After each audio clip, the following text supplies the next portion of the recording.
Students, आज के video में हम unit 11 alcohol, phenol and ether में कुछ मैकेनिज्म, कुछ क्रियाविधि की स्टडी करेंगे।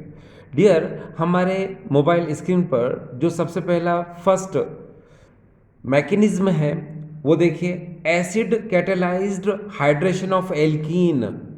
Acid catalysed hydration of alkene, alkene के अम्ल उत्प्रेरित जल योजन द्वारा, एल्कीन के अम्ल उत्प्रेरित जल योजन द्वारा, मतलब इसका मतलब ये होता है कि हम acid catalyse hydration of alkene से हम अल्कोहल का फॉर्मेशन करेंगे। एल्कीन के अम्ल उत्प्रेरित जल योजन द्वारा हम अल्कोहल का निर्माण करेंगे। डियर स्टूडेंट्स, सबसे पहले तो हम इसको पढ़ने से पहले हम मार्कोनिकॉफ रूल, मार्कोनिकॉफ नियम को जानेंगे। देखिए डियर स्टूडेंट्स, सपोज ये एक डस्टर है, इस डस्टर को जस्ट मैं मिडिल से ब्रेक करूंगा तो नेचुरल है कि ये सेम पार्ट में ब्रेक हो जाएगा। ठीक है, जैसे ये CH2 डबल बॉन्ड CH2, अगर मैं इसको डबल बॉन्ड से ब्रेक करता हूं तो ये क्या होगा कि इधर भी एक कार्बन होगा, इधर भी एक कार्बन होगा, तो इसको मैं कहूंगा सिमेट्रिकल एल्कीन, यानी कि सममित एल्कीन।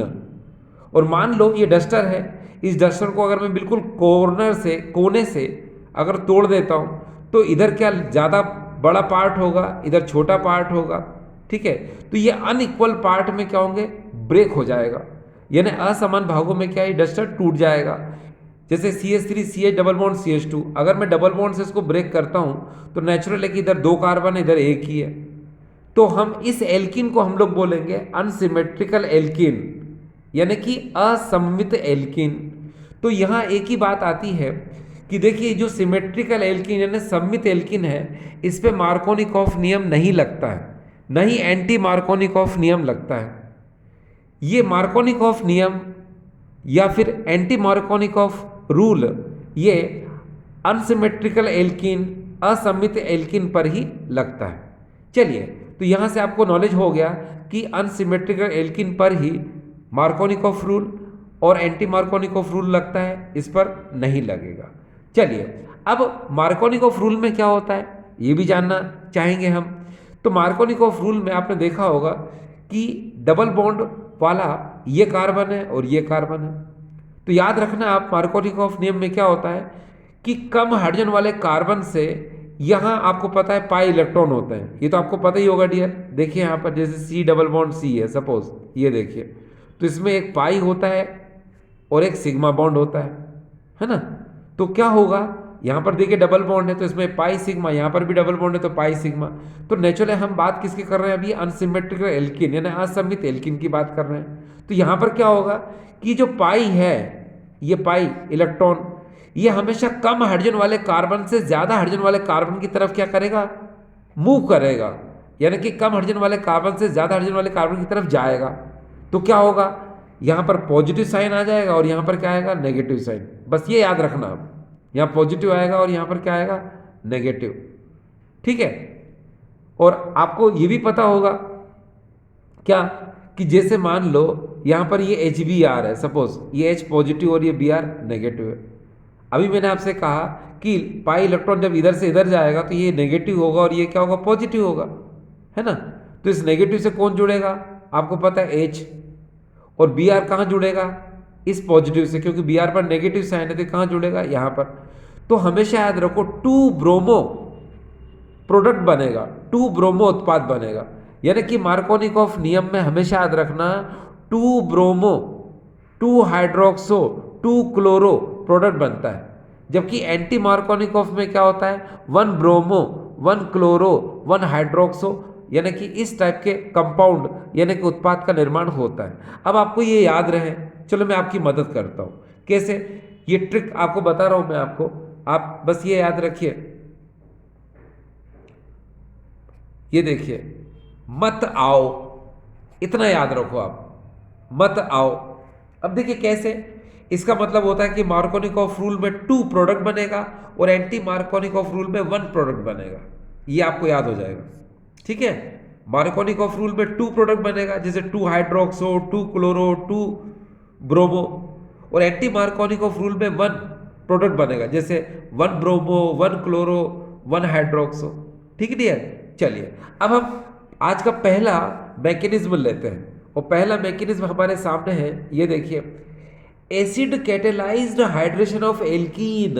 एल्कीन के अम्ल उत्प्रेरित जल योजन द्वारा हम क्या करेंगे, अल्कोहल का फॉर्मेशन, अल्कोहल का निर्माण करेंगे। अब देखिए क्या करेंगे, जैसा कि आप जानते हैं, एक बात हमेशा ध्यान रखने की जरूरत है आप लोगों को, वो मैं आपको बहुत अच्छे से क्लियर कर दूं। देखिए कि यहां पर होता क्या है वो जानने की हमें जरूरत है। देखो ये मान लो क्या है, आपको पता है अनसिमेट्रिकल एल्कीन, माफ करना, ये सिमेट्रिकल एल्कीन है जिसको हम लोग बोलते हैं सममित एल्कीन है, और ये अनसिमेट्रिकल एल्कीन यानी कि असममित एल्कीन है। अभी बताया था मैंने आपको। तो होता ये है कि अगर आप इलेक्ट्रॉन को यहाँ से यहाँ भेज रहे हो, ठीक है, या फिर इधर से इधर भेज दो, कोई फर्क नहीं पड़ना, आप इलेक्ट्रॉन को मूवमेंट इधर से इधर कर दो या फिर इधर से इधर कर दो, कोई फर्क नहीं पड़ना। तो पता है आपको कि अगर आपने इलेक्ट्रॉन को मूवमेंट इधर से इधर किया तो यहाँ पॉजिटिव साइन आएगा और यहाँ पर नेगेटिव आएगा। अब H2O में क्या होता है, H पॉजिटिव होता है और H नेगेटिव होता है ना। आपको पता है जब पाई इलेक्ट्रॉन इस तरह से इधर जाएंगे तो यहाँ पॉजिटिव साइन आएगा और यहाँ पर क्या आएगा, नेगेटिव। तो इस पॉजिटिव से ये OH नेगेटिव जुड़ जाएगा और इस नेगेटिव से ये H जुड़ जाएगा, तो हमें क्या मिलेगा, ये। तो ये इसको हम क्या बोलते हैं, अल्कोहल। ये क्या है डियर, अल्कोहल। अब ये तो था सिमेट्रिकल के साथ, सममित एल्कीन के साथ। अगर मान लो अनसिमेट्रिकल एल्कीन होता, तो जैसे ये अनसिमेट्रिकल एल्कीन में कौन है, ये है प्रोपीन। ठीक है, तो मैंने आपको बताया इसमें मार्कोनिकॉफ रूल लगेगा, तो क्या होगा, आपको पता है यहाँ पाई और ये सिग्मा बॉन्ड होते हैं, तो कम हाइड्रोजन वाले कार्बन से पाई इलेक्ट्रॉन अधिक हाइड्रोजन वाले कार्बन की तरफ मूव करेंगे, यानी इधर जाएंगे, तो यहाँ पॉजिटिव साइन आएगा और यहाँ पर नेगेटिव। एक बात का ध्यान रखना, जैसे यहाँ डबल बॉन्ड है तो यही एक बॉन्ड जो है यहाँ से इधर जाकर के नेगेटिव में कन्वर्ट होता है। ठीक है, इसलिए बीच में क्या बचेगा, सिर्फ सिंगल बॉन्ड, क्योंकि ये वाला एक बॉन्ड तो इधर नेगेटिव में कन्वर्ट हो गया। अब गया किधर से था, इधर, इसलिए यहाँ पर चार्ज क्या आ जाएगा, पॉजिटिव। ठीक है, अब अपोजिट चार्ज के साथ आप ऐड कर दो। आपको पता है H2 में H पॉजिटिव OH नेगेटिव होता है, तो ये जो H पॉजिटिव है अब इस नेगेटिव के साथ जुड़ जाएगा, और यहाँ पर जो पॉजिटिव था यहाँ पर ये OH ऐड हो जाएगा। तो अब इसका नाम क्या होगा, आपको पता है, देखिए 1 2 3, इसको बोलेंगे हम 2 हाइड्रोक्सी प्रोपेन, ये इसका नाम हो जाएगा। ठीक है, अब डियर स्टूडेंट्स एक बात आप जरा ध्यान से देखें कि ये तो रिएक्शन हमने पढ़ी, लेकिन अब हम क्या पढ़ रहे हैं, मैकेनिज्म। मैकेनिज्म का मतलब होता है क्रियाविधि। तो चलो हम मैकेनिज्म पढ़ते हैं। डियर स्टूडेंट्स एक बात का ध्यान रखना कि जो इसका मैकेनिज्म है ये 3 स्टेप पर डिपेंड करता है। इसका जो मैकेनिज्म है ये 3 स्टेप पर डिपेंड करता है। ठीक है, यानी 3 पदों पर निर्भर करता है। जैसे अगर आप यहां पर पहला स्टेप देखें तो आपको एक स्टेप जरूर दिमाग में रखना पड़ेगा। आपको क्या वो बता दें कि कोशिश करता हूं मैं आपको कि यहां पर ये देखिए, यहां पर क्या होता है, जैसे कि आपको पता है कि यहां अगर आप ध्यान से देखने की कोशिश करें तो वो मैं पहले क्लियर कर दूं आपको कि डियर देखिए, यहां पर जैसे मान लो ये HCl हम लेते हैं सपोज, तो इसको खोलो जरा, H positive plus Cl negative में खुलेगा। ठीक डियर, इसी तरह से अगर मान लो आप H2SO4 लेते हैं तो H2SO4 क्या करेगा, ये भी कैसे खुलेगा, आपको पता है ये 2H पॉजिटिव और प्लस SO4 2 नेगेटिव में खुलेगा। यानी आप जान चुके हैं कि एसिड हमको क्या करता है, प्रोटॉन लिबरेट करता है, यानी प्रोटॉन हमको देता है। ठीक है, तो यहाँ पर होता ये है कि ये जो प्रोटॉन जो है हम वाटर के साथ लेकर के अटैक कराते हैं। बस इस बात का ध्यान रखना। जैसे आप जरा ध्यान से देखें, ये तो पता चल गया आपको H पॉजिटिव कहाँ से आया, फ्रॉम एसिड। तो ये H पॉजिटिव जो है इस H2O के साथ रिएक्ट करता है। ठीक है, और क्या बनाता है, हाइड्रोनियम आयन बनाता है। अब कैसे बनाता है ये जरा देखो, जैसे ये H2O है तो आप इसको कैसे लिख सकते हो, ये देखो ऐसे लिख सकते हो आप, और ये H पॉजिटिव प्रोटॉन है जो कि कहाँ से आया, एसिड से आया।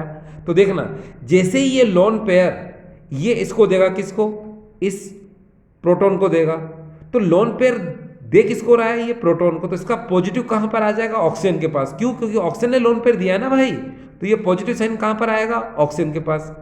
ठीक है, ऑक्सीजन के पास, क्योंकि एक लोन पेयर इसने हाइड्रोजन को दिया। देखो इसके पास दो लोन पेयर थे, एक ये और एक ये, एक लोन पेयर इसने इसको दे दिया, तो इसका पॉजिटिव साइन कहाँ जाएगा, यहाँ पर, और इस सिंगल बॉन्ड से जुड़ जाएगा, तो यहाँ क्या बचेगा, सिर्फ और सिर्फ सिंगल बॉन्ड। ये देखिए इस तरह से बचा रहेगा। अब क्या होगा, ये जो स्टेप है इसको हम लोग बोलते हैं प्रोटोनेशन, यानी कि इसमें क्या होगा कि हम प्रोटॉन का आक्रमण कराएंगे, इसको हम लोग बोलते हैं प्रोटोनीकरण। ठीक है, प्रोटोनेशन मतलब प्रोटोनीकरण, इसमें हम प्रोटॉन का क्या कराएंगे, अटैक कराएंगे। तो याद रखना प्रोटॉन का अटैक डायरेक्ट नहीं होता है, ये वाटर के साथ पहले मिलकर है ना H3O पॉजिटिव यानी हाइड्रोनियम आयन बनाता है। ठीक है, उसके बाद क्या होता है, फिर ये अटैक करता है। अब देखिए यहाँ पर ये आपको पता है एल्किन है, और ये भी पता है आपको कि सिमेट्रिकल एल्किन है, इसमें इलेक्ट्रॉन का मूवमेंट आपने इधर कर दिया तो ये पॉजिटिव हो जाएगा और ये क्या हो जाएगा, नेगेटिव।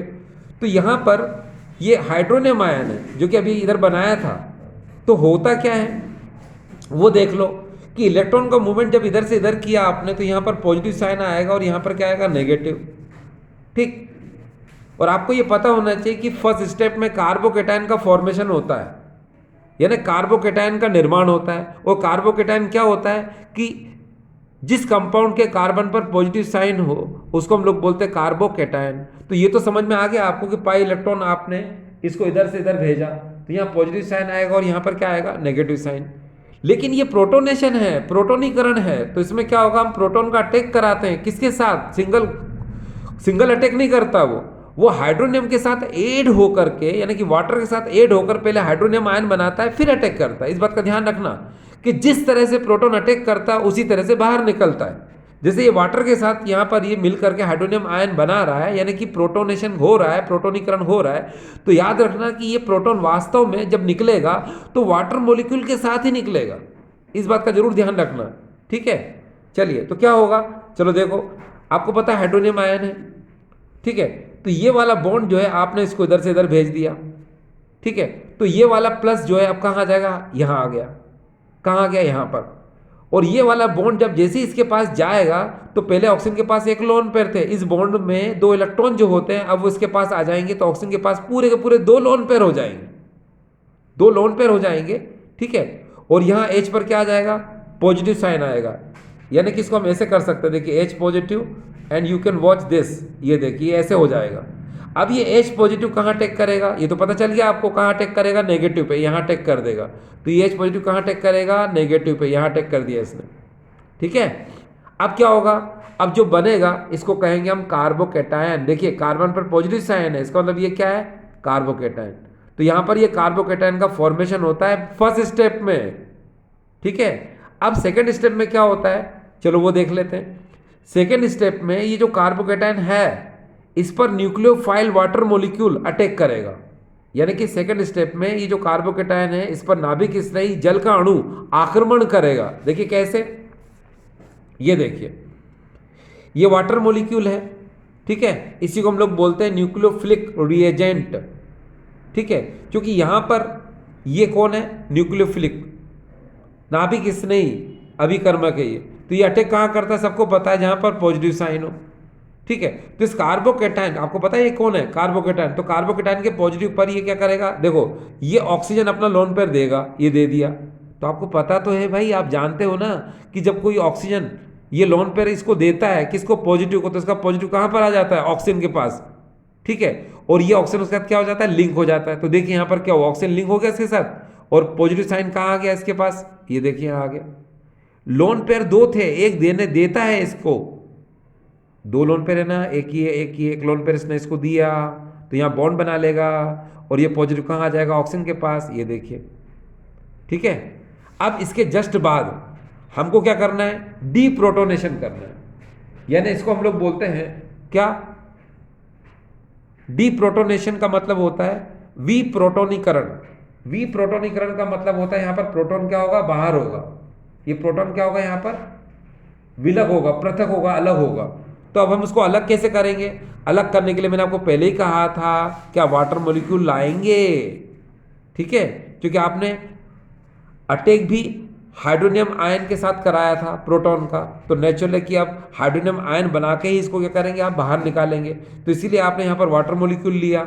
अब इसको क्या चाहिए आपको पता है, प्रोटॉन चाहिए। प्रोटॉन कैसे आएगा, सुनो। तो ये बॉन्ड देख रहे हैं आप, ये वाला, इस बॉन्ड को आप यहाँ भेज दो, कहाँ पर, इस ऑक्सीजन के पास। इस बॉन्ड में 2 इलेक्ट्रॉन है, तो यहाँ आ जाएंगे, तो ये प्लस साइन कहाँ जाएगा, यहाँ पर, यहाँ आएगा, तो ये प्रोटॉन के रूप में यहाँ से H पॉजिटिव बनाएगा ये, और ये H पॉजिटिव इसके साथ मिलकर क्या बनाएगा, हाइड्रोनियम आयन। तो ये देखिए हाइड्रोनियम आयन यहाँ पर बन चुका है, ठीक है। अब यहाँ पर ऑक्सीजन के पास जो चार्ज, अब कुछ भी नहीं रहेगा, क्यों, देखो, क्योंकि ये प्लस जो है कहाँ पर चला गया, हाइड्रोनियम आयन के साथ। तो यहाँ जो अब हमको मिल रहा है, ये क्या मिला, अल्कोहल। तो ये अल्कोहल का फॉर्मेशन हो चुका है, अल्कोहल का निर्माण यहाँ पर हो चुका है। तो आपने देखा है अल्कोहल का निर्माण कैसे हुआ। अब डियर स्टूडेंट, एक बात का दिमाग में रखना, आप बात बहुत अच्छे से क्लियर, बहुत अच्छे से क्लियर है। देखो कैसे, ये देखिए कि मान लो आपको पता है कि ये प्रोटॉन है, तो ये प्रोटॉन ने वाटर के साथ मिलकर पहले हाइड्रोनियम आयन बनाया, और उसके बाद यहाँ पर प्रोटोनेशन हुआ, यानी प्रोटोनीकरण हुआ, ये देखिए, ठीक है। तो यहाँ हाइड्रोनियम आयन के थ्रू यहाँ पर प्रोटोनेशन हुआ। तो यहाँ पर आपको एक बात समझ में आना चाहिए कि प्रोटॉन जो है ये बाहर किसके थ्रू निकलेगा, हाइड्रोनियम आयन के थ्रू ही बाहर निकलेगा। तो मैं आपको यहाँ एक ट्रिक बता देता हूँ, ये ट्रिक आपको याद रखने की जरूरत है, इसको हम लोग बोलते हैं वार। ये देखिए, वार से याद रहेगा, जब भी ये क्वेश्चन होगा दिमाग में आपसे वार से याद रहेगा। देखिए, वाटर मॉलिक्यूल का अटैक होगा प्रोटॉन के साथ, तभी तो हाइड्रोनियम आयन बनाएगा भाई, और फिर वाटर मॉलिक्यूल ही क्या होगा, रिमूव कराएगा, किसको, प्रोटॉन को।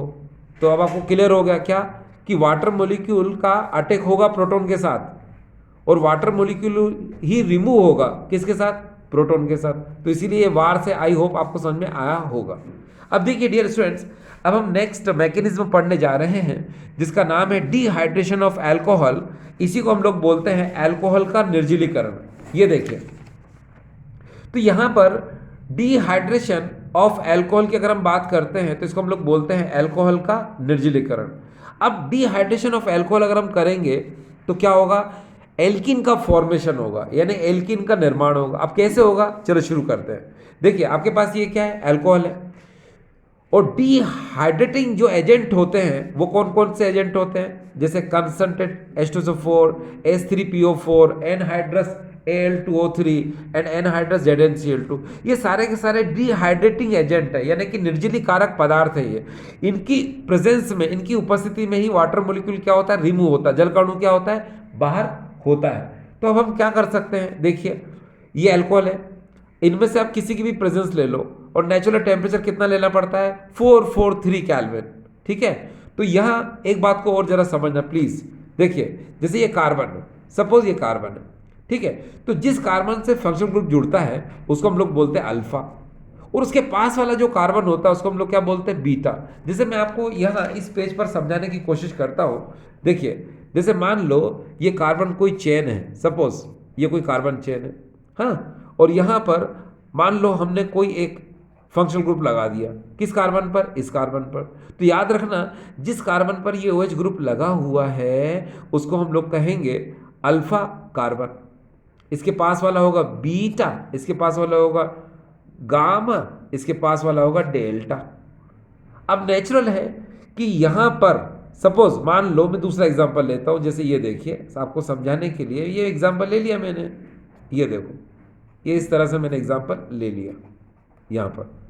ये आपको पता होना चाहिए कौन है, ये है CH3CH2OH, इथाइल अल्कोहल, यानी कि एथेनॉल है ये। अब देखिए, इस कार्बन से आपने देखा कि वो जुड़ा हुआ है, तो इसको कहेंगे हम अल्फा कार्बन, याद रखिएगा, इसको कहेंगे हम अल्फा कार्बन। और ये जो पास वाला है इसको कहेंगे हम क्या, बीटा कार्बन, यानी ये जो कार्बन है इसे कहेंगे हम अल्फा कार्बन, ठीक है। और उसके जो पास वाला है उसे हम कहेंगे बीटा कार्बन, किसको, इसको। तो ये हो जाएगा डियर क्या, बीटा कार्बन। अब नेचुरल है कि बीटा कार्बन से जो हाइड्रोजन जुड़ते हैं उसको हम लोग क्या बोलते हैं, बीटा हाइड्रोजन। यानी यहाँ पर ये जो हाइड्रोजन है इसको कहेंगे हम बीटा हाइड्रोजन, ये भी बीटा हाइड्रोजन और ये भी बीटा हाइड्रोजन, ठीक है। तो याद रखने की जरूरत है कि मान लो बीटा पोजीशन से अगर कोई हाइड्रोजन किसी फंक्शनल ग्रुप के साथ बाहर निकलता है यानी वाटर मॉलिक्यूल निकालता है, तो इसको हम लोग बोलते हैं बीटा एलिमिनेशन रिएक्शन यानी बीटा विलोपन अभिक्रिया। ठीक है, क्योंकि आपको पता है OH जो है इस कार्बन अल्फा से निकलेगा और बीटा से क्या निकलेगा, ये हाइड्रोजन।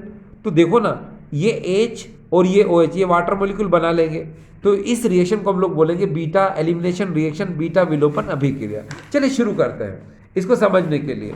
जैसे यहाँ देखो आप, जैसे ये देखो, ये तो आपको आइडिया लग गया कि यहाँ पर ये क्या है, ये अल्फा और ये है बीटा। ठीक है, तो यहाँ पर क्या होगा, यहाँ से OH और H ये बाहर कर दो, H2O बाहर हो जाएगा। जब H2O बाहर हो जाएगा तो नेचुरल बीच में कार्बन कार्बन के बीच में क्या आएगा, डबल बॉन्ड, ये डबल बॉन्ड तो क्या बन गया, एल्कीन, और वाटर मॉलिक्यूल निकल गया। तो ये एग्जाम्पल देखा जाए तो इसको हम लोग बोलेंगे बीटा एलिमिनेशन रिएक्शन यानी बीटा विलोपन अभिक्रिया। दूसरा एग्जाम्पल देख लो, जैसे मान लो यहाँ पर CH3CH2OH यानी कि एथेनॉल, इथाइल अल्कोहल है ये, टेम्परेचर 443 केल्विन, कंसंट्रेट H2SO4 की प्रेजेंस है। अगर आपको पसंद नहीं है तो आप H3PO4 की भी प्रेजेंस ले सकते हैं। अगर ये पसंद नहीं है तो N-L2O3 ले सकते हैं। ये भी पसंद नहीं है आपको तो N-ZnCl2 ले सकते हैं।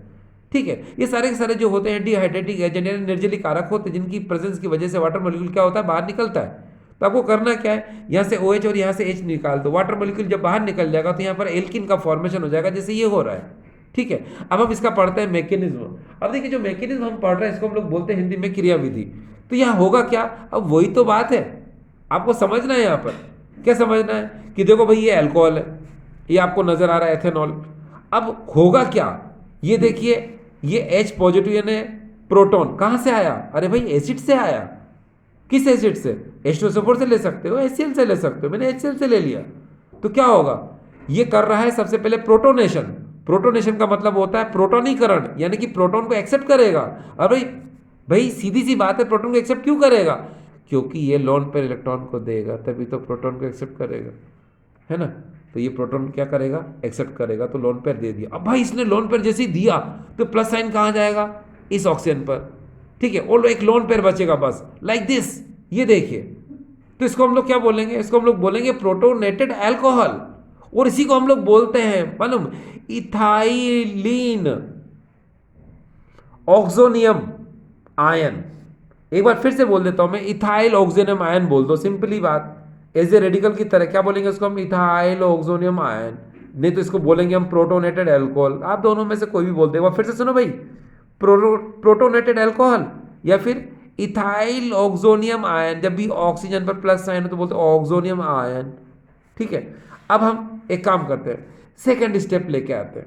सेकेंड स्टेप में आपने देखा होगा कि यहां पर हम करेंगे फॉर्मेशन ऑफ कार्बोकेटायन, यानी कि कार्बोकेटायन का निर्माण करना है हमको। अरे भाई कार्बोकेटायन का निर्माण कब होता है, जब कार्बन पर पॉजिटिव साइन आ जाए। तो कैसे लाएंगे, ये देखो, ये बॉन्ड दिख रहा है आपको, ये देखो, इस बॉन्ड को आप आगे भेज दो, भेज दिया तो इसका प्लस क्या इस कार्बन पर आ जाएगा, ये आ गया तो यहां से वाटर मॉलिक्यूल क्या हो जाएगा, निकल जाएगा। ये निकल गया, क्या बन गया, कार्बोकेटायन बन गया।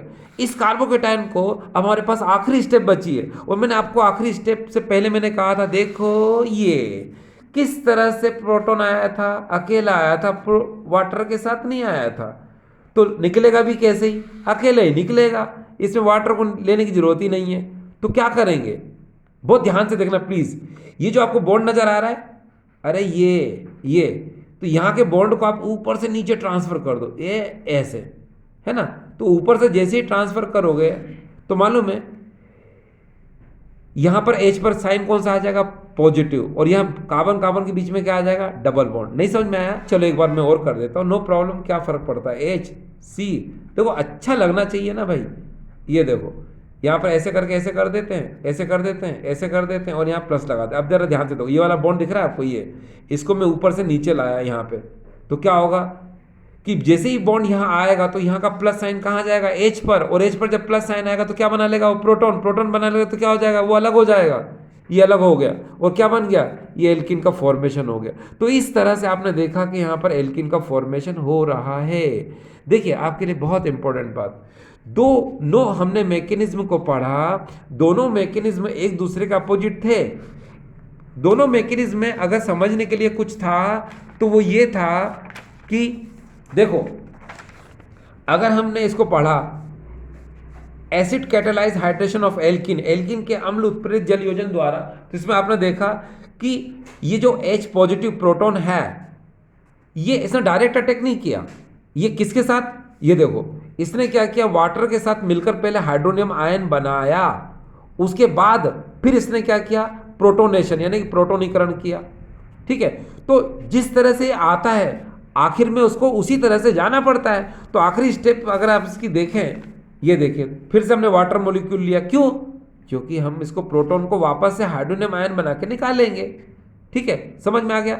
अब दूसरी रिएक्शन को देखो, दूसरी रिएक्शन में क्या है, यहां देखो, यहां प्रोटोन ने खुद सिंगली अटैक किया, कोई वाटर मॉलिक्यूल के साथ आकर कोई हाइड्रोनियम आयन नहीं बनाया इसने। तो यहां पर ये प्रोटोन देखो अटैक किया, इन्हें प्रोटोनेशन हुआ, प्रोटोनीकरण हुआ।